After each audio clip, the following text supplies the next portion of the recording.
ही video खास करून आहे सोनीच्या वाढदिवसाच्या शुभेच्छा देण्यासाठीची. सोनी उर्फ विक्रांती राजेश मुंडेरे हिचा वाढदिवस आहे 9 तारखेला. तर शुभेच्छा देत आहे त्यांचा लहान भाऊ विक्की विलास आमरे, अ, घरमालक उर्फ घरमालक. खूप छान वाटतं आहे. अजून एक नवीन वर्षात तुम्ही पदार्पण करत असताना 1 वर्षाने अजून तुम्ही अनुभवी झाला आहात.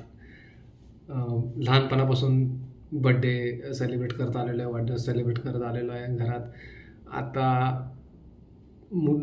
सोनीच्या मुलांच्या वाढदिवससाठीची लगबग जास्त असते तिच्या बड्डेपेक्षा. पण नाही, we are having the same enthusiasm for celebrating her birthday. So I am not there presently, so I am wishing her happy birthday once again from this side.